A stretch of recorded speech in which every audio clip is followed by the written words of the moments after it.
Couldn't have broken like their mom's favorite vase or the dime store window. Had to go for the whole multiverse, huh? When comics introduce nice things, it's only a matter of time before they are broken. Some of the largest comic book stories revolve around the very fabric of the multiverse being destroyed. Sometimes it's on purpose, the TVA. Sometimes it's an accident, and sometimes it's just a side effect. Across all of comics, several characters have broken the multiverse, putting quite literally everyone and everything at risk. Which heroes and villains have had maybe the worst Monday imaginable? Let's find out right now. First up is our two lovable gods of mischief, who found themselves in a weird multiversal on-again, off-again relationship. This is the good part. That's right, we are talking about Sylvie and Loki. When Loki was taken by the TVA, he aided them in finding Sylvie, a variant of himself who had been giving the TVA trouble since she was a kid. From that moment, it became her life's mission to find whoever was behind the TVA and kill them. Eventually, as Loki fell for Sylvie, he wanted to help her complete this goal. When the two successfully enchanted Goliath, a cloud-shaped guard dog at the end of time, they made it to the Citadel, home of He Who Remains, creator of the TVA. This is wild. After a long talk, He Who Remains convinced Loki that killing him was a terrible idea. If this was done, an entire army of variants, much more dangerous than himself, would be unleashed on the multiverse. Sylvie, blind with rage, decided that she didn't care. And after a brief fight, Loki was sent back to the TVA, freeing Sylvie up to stab He Who Remains directly through the chest. The last we saw of this was that Loki found himself in a different TVA, where no one recognized him. What? And a large statue of Kang the Conqueror stood in the center of the complex.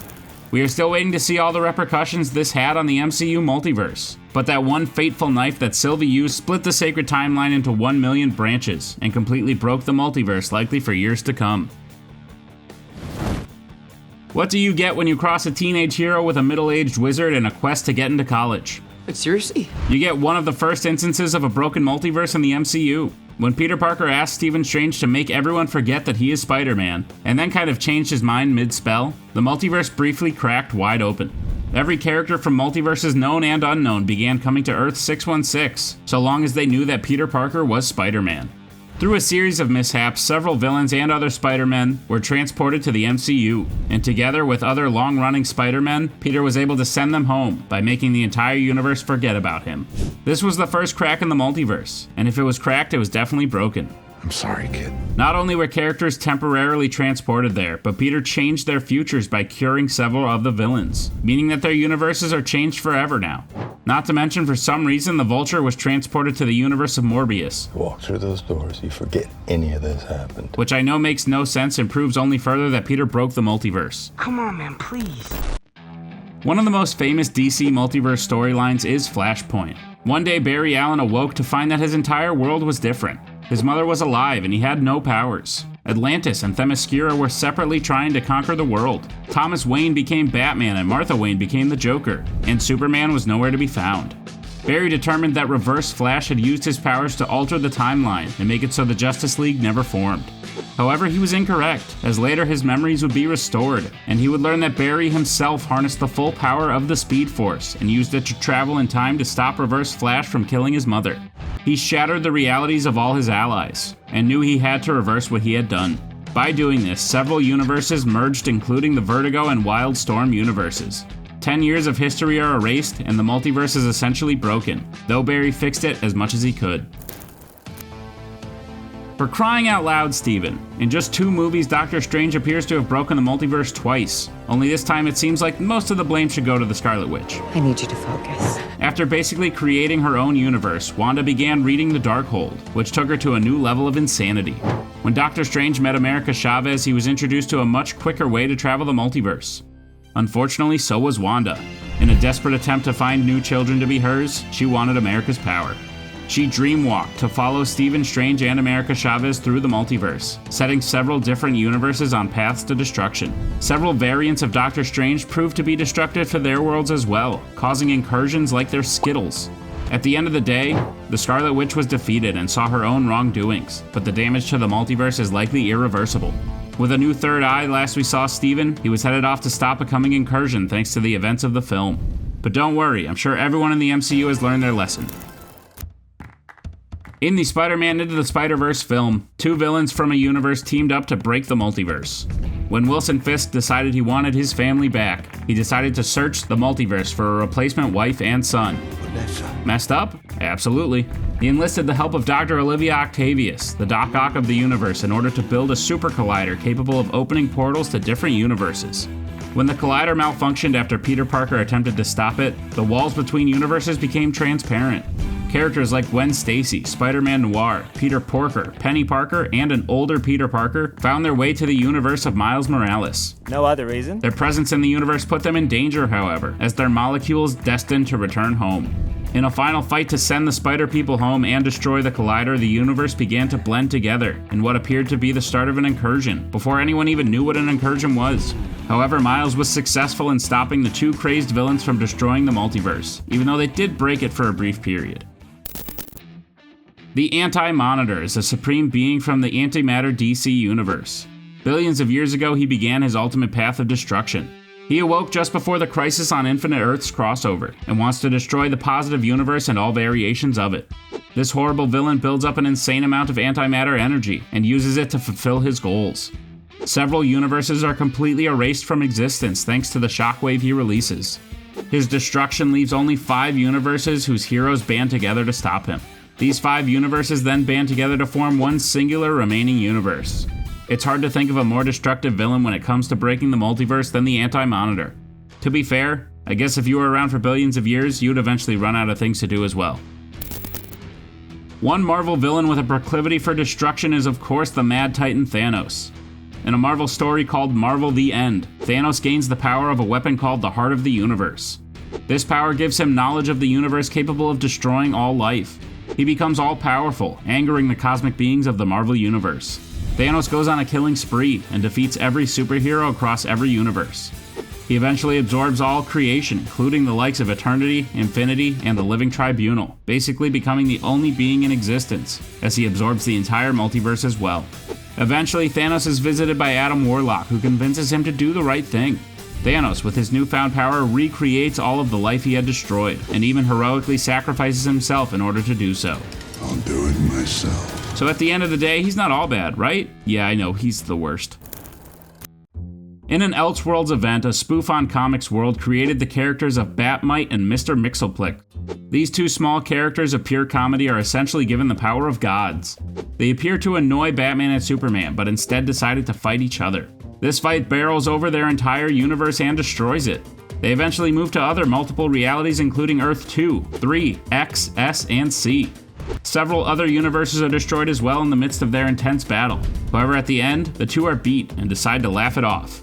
They even go so far as to return everything to normal and promise to meet up again next week.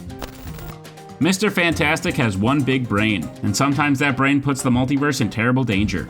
After the death of Galactus, an entity known as Abraxas reigns terror on all creation. Abraxas killed several heralds, alternate versions of Galactus, and eventually was headed straight for Earth 616. The Fantastic Four were all that stood between him and total destruction. In order to save the universe, Mr. Fantastic knew he had to destroy it. He used the ultimate nullifier to wipe out all of existence. The universe then recreated itself but left out Abraxas in that recreation. Mr. Fantastic knew that breaking the multiverse was the only way to set it back to normal. After the Sinestro Corps War, Superman Prime became lost in the multiverse. He eventually tried to find his way home looking for Earth Prime and destroying all the realities he believed didn't fulfill him. At the same time, the former Captain Atom, now known as Monarch and powered by quantum energy, built an army to take over the entire multiverse. This storyline was one real bad day for the multiverse in general, as eventually Superman Prime and Monarch went head-to-head destroying the universe they fought in. Earth 51 was believed to be the only perfect Earth in the multiverse by Superman Prime, but at the time he found it, Monarch's army had laid waste to it. This is what led to the two's grand conflict, which led to the destruction of what was left of Earth 51. Considering several universes were destroyed along the way, Superman Prime is definitely guilty when it comes to breaking the multiverse. Some of the most powerful beings in the Marvel Universe are the Beyonders and Molecule Man. The Beyonders are so powerful that they have the capability of destroying the entire multiverse, which they did basically for fun leading up to the Secret Wars event. Molecule Man was created by the Beyonders and basically serves as a bomb capable of destroying universes. Molecule Man and Dr. Doom team up to destroy all the other versions of Molecule Man across every universe in an attempt to stop his creator. However, the two fail and the Beyonders successfully destroy the multiverse. But Doom uses their power to create Battleworld for the few beings left alive.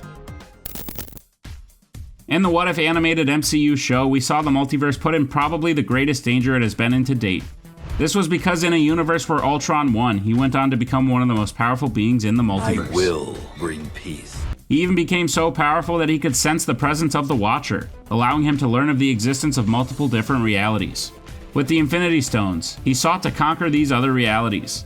The Watcher broke his oath and intervened to stop the Infinity-powered Ultron from destroying the multiverse. He gathered warriors such as Captain Carter, Thor, Killmonger, T'Challa, Gamora, and Doctor Strange in order to form the Guardians of the Multiverse.